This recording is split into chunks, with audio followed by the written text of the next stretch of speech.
شروع اللہ کا نام لے کر جو بڑا مہربان نہایت رحم والا ہے۔ یاسین، حکمت بھرے قرآن کی قسم، تم یقیناً پیغمبروں میں سے ہو، بالکل سیدھے راستے پر۔ یہ قرآن اس ذات کی طرف سے اتارا جا رہا ہے جس کا اقتدار بھی کامل ہے، جس کی رحمت بھی کامل، تاکہ تم ان لوگوں کو خبردار کرو جن کے باپ داداؤں کو پہلے خبردار نہیں کیا گیا تھا، اس لیے وہ غفلت میں پڑے ہوئے ہیں۔ حقیقت یہ ہے کہ ان میں سے اکثر لوگوں کے بارے میں بات پوری ہو چکی ہے، اس لیے وہ ایمان نہیں لاتے۔ ہم نے ان کے گلوں میں توق ڈال رکھے ہیں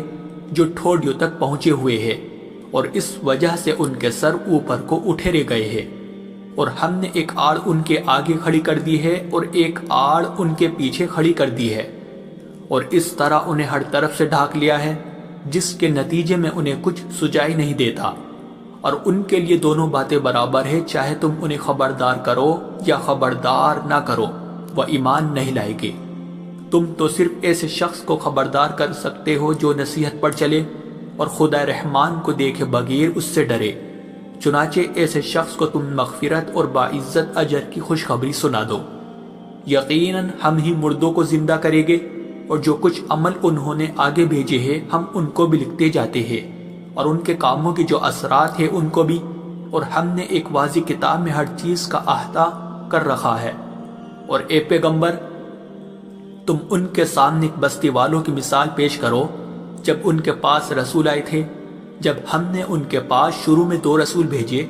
تو انہوں نے دونوں کو جھٹلا دیا، پھر ہم نے ایک تیسرے کے ذریعے ان کی تائید کی، اور ان سب نے کہا کہ یقین جانو ہمیں تمہارے پاس رسول بنا کر بھیجا گیا ہے۔ انہوں نے کہا تمہاری حقیقت اس کے سوا کچھ بھی نہیں ہے کہ تم ہم جیسے ہی آدمی ہو، اور خدا رحمان نے کوئی چیز نازل نہیں کی ہے، اور تم سراسر جھوٹ بول رہے ہو۔ ان رسولوں نے کہا ہمارا پروردگار خوب جانتا ہے کہ ہمیں واقعی تمہارے پاس رسول بنا کر بھیجا گیا ہے، اور ہماری ذمہ داری اس سے زیادہ نہیں ہے کہ صاف صاف پیغام پہنچا دے۔ بستی والوں نے کہا ہم نے تو تمہارے اندر نحوست محسوس کی ہے، یقین جانو اگر تم باز نہ آئے تو ہم تم پر پتھر برسائے گی اور ہمارے ہاتھوں تمہیں بڑی دردناک سزا ملے گی۔ رسولوں نے کہا تمہاری نحوست خود تمہارے ساتھ لگی ہوئی ہے، کیا یہ باتیں اس لیے کر رہے ہو کہ تمہیں نصیحت کی بات پہنچائی گئی ہے؟ اصل بات یہ ہے کہ تم خود حد سے گزرے ہوئے لوگ ہو۔ اور شہر کے پلے علاقے سے ایک شخص دوڑتا ہوا آیا، اس نے کہا اے میری قوم کے لوگوں، ان رسولوں کا کہنا مان لو، ان لوگوں کا کہنا مان لو جو تم سے کوئی اجرت نہیں مانگ رہے اور وہ صحیح راستے پر ہے، اور بھلا میں اس ذات کی عبادت کیوں نہ کروں جس نے مجھے پیدا کیا ہے، اور اسی کی طرف تم سب کو واپس بھیجا جائے گا۔ بھلا کیا اسے چھوڑ کر میں ایسوں کو معبود مانوں کہ اگر خدا رحمان مجھے کوئی نقصان پہنچانے کا ارادہ کر لے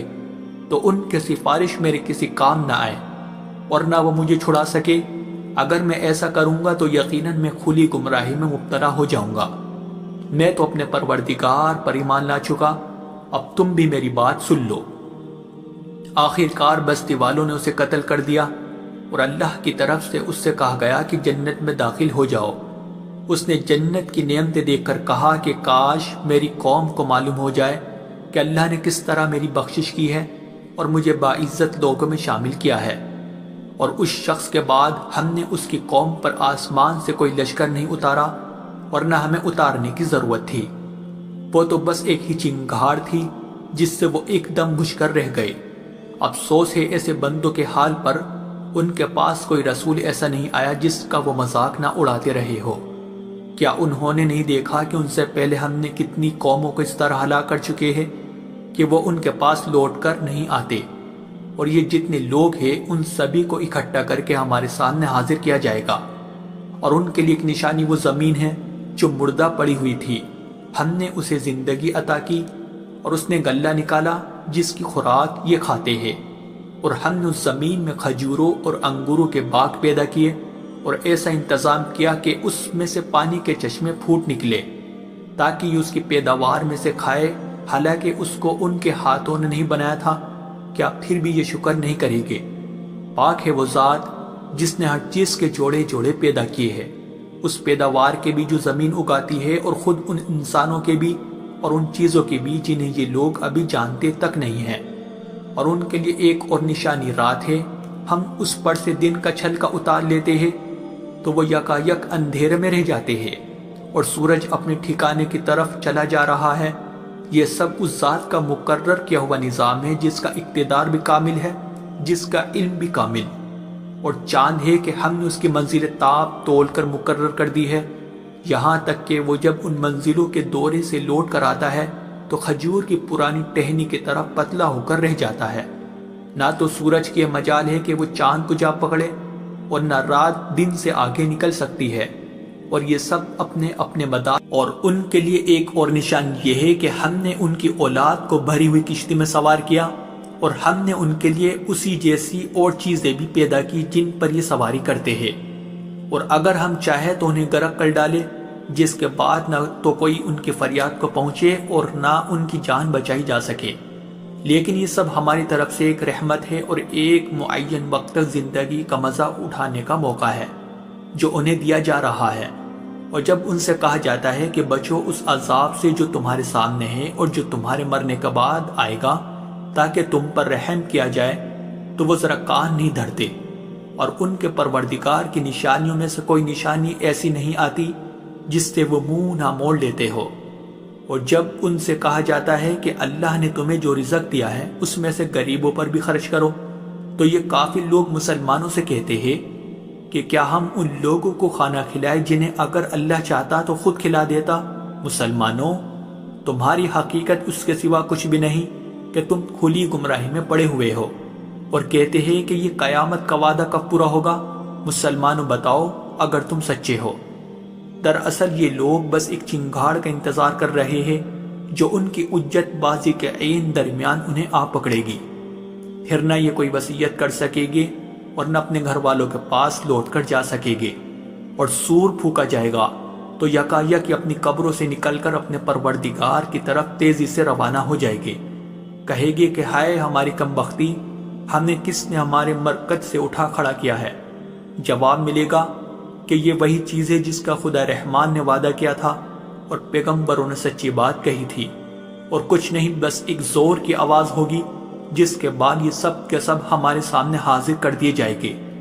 چنانچہ اس دن کسی شخص پر کوئی ظلم نہیں ہوگا اور تمہیں کسی اور چیز کا نہیں، بلکہ انہی کاموں کا بدلہ ملے گا جو تم کیا کرتے تھے۔ جنت والے لوگ اس دن یقیناً اپنے مشغلے میں مگن ہوگے، اور وہ ان کی بیویاں گھنے سایوں میں آرام دانشتوں پر ٹیک لگائے ہوئے ہوگے۔ وہاں ان کے لیے میوے ہوگے اور انہیں ہر وہ چیز ملے گی جو وہ منگوائے گے۔ رحمت والے پروردگار کی طرف سے انہیں سلام کہا جائے گا، اور کافروں سے کہا جائے گا کہ اے مجرموں، آج تم مومنوں سے الگ ہو جاؤ۔ اے آدم کے بیٹو، کیا میں نے تمہیں یہ تاکید نہیں کر دی تھی کہ تم شیطان کی عبادت نہ کرنا، وہ تمہارا کھلا دشمن ہے، اور یہ کہ تم میری عبادت کرنا، یہی سیدھا راستہ ہے۔ اور حقیقت یہ ہے کہ شیطان نے تم میں سے ایک بڑی خلقت کو گمراہ کر ڈالا، تو کیا تم سمجھتے نہیں تھے؟ یہ ہے وہ جہنم جس سے تمہیں ڈرایا جاتا تھا، آج اس میں داخل ہو جاؤ کیونکہ تم کفر کیا کرتے تھے۔ آج کے دن ہم ان کے منہ پر مہر لگا دیں گے، اور ان کے ہاتھ ہم سے بات کریں گے، اور ان کے پاؤں گواہی دیں گے کہ وہ کیا کمائی کیا کرتے تھے۔ اور اگر ہم چاہیں تو یہی دنیا میں ان کی آنکھیں مل یا میٹ کر دیں، پھر یہ راستے کی تلاش میں بھاگے پھرے، لیکن انہیں کہاں کچھ سجا۔ اور اگر ہم چاہیں تو ان کی اپنی جگہ پر بیٹھے بیٹھے ان کی صورتیں اس طرح مسخ کر دے کہ یہ نہ آگے بڑھ سکے اور نہ پیچھے لوٹ سکے۔ اور ہم جس شخص کو لمبی عمر دیتے ہیں اسے تخلیقی اعتبار سے الٹ ہی دیتے ہیں، کیا پھر بھی انہیں عقل نہیں آتی؟ اور ہم نے اپنے ان پیغمبروں کو نہ شاعری سکھائی ہے اور نہ وہ ان کے شایان شان ہیں، یہ تو بس ایک نصیحت کی بات ہے، اور ایسا قرآن جو حقیقت کو کھول کھول کر بیان کرتا ہے تاکہ ہر اس شخص کو خبردار کرے جو زندہ ہو، اور تاکہ کفر کرنے والوں پر حجت پوری ہو جائے۔ اور کیا انہوں نے یہ نہیں دیکھا کہ ہم نے اپنے ہاتھوں کی بنائی ہوئی چیزوں میں سے ان کے لیے موشی پیدا کیے، اور یہ ان کے مالک بنے ہوئے ہیں، اور ہم نے ان موشیوں کو ان کے قابو میں دے دیا ہے، چنانچہ ان میں سے کچھ وہ ہے جو ان کی سواری بنے ہوئے ہیں، اور کچھ وہ ہے جنہیں یہ کھاتے ہیں۔ نیز ان کو ان موشیوں سے اور بھی فائدہ حاصل ہوتے ہیں اور پینے کی چیزیں ملتی ہے، کیا پھر بھی یہ شکر نہیں بجا لائے گے؟ اور انہوں نے اللہ کو چھوڑ کر اس امید پر دوسرے خدا بنا رکھے ہیں کہ انہیں ان سے مدد ملے، حالانکہ ان میں یہ طاقت ہی نہیں ہے کہ ان کی مدد کر سکے، بلکہ وہ ان کے لیے ایک ایسا مخالف لشکر بنے گے جسے قیامت میں ان کے سامنے حاضر کر لیا جائے گا۔ غرض اے پیغمبر، ان کی باتیں تمہیں رنجیدہ نہ کرے۔ یقین جانو ہمیں سب معلوم ہے کہ یہ کیا کچھ چھپاتے اور کیا کچھ ظاہر کرتے ہیں۔ اور کیا انسان نے یہ نہیں دیکھا کہ ہم نے اسے نطفے سے پیدا کیا تھا، پھر اچانک وہ کھلم کھلا جھگڑا کرنے والا بن گیا۔ ہمارے بارے میں تو وہ باتیں بناتا ہے اور خود اپنی پیدائش کو بھلا بیٹھا ہے، کہتا ہے کہ ان ہڈیوں کو کون زندگی دے گا جب کہ وہ گل چکی ہوگی۔ کہہ دو کہ ان کو وہی زندگی دے گا جس نے انہیں پہلی بار پیدا کیا تھا، اور وہ پیدا کرنے کا ہر کام جانتا ہے۔ وہی ہے جس نے تمہارے لیے سرسبز درخت سے آگ پیدا کر دی ہے، پھر تم ذرا سی دیر میں اس سے سلگانے کا کام لیتے ہو۔ بھلا جس ذات نے آسمانوں اور زمین کو پیدا کیا ہے، کیا وہ اس بات پر قادر نہیں ہے کہ ان جیسوں کو دوبارہ پیدا کر سکے؟ کیوں نہیں، جبکہ وہ سب کچھ پیدا کرنے کی پوری مہرت رکھتا ہے۔ اس کا معاملہ تو یہ ہے کہ جب وہ کسی چیز کا ارادہ کر لے تو صرف اتنا کہتا ہے کہ ہو جا، بس وہ ہو جاتی ہے۔ غرض پاک ہے وہ ذات جس کے ہاتھ میں ہر چیز کی حکومت ہے،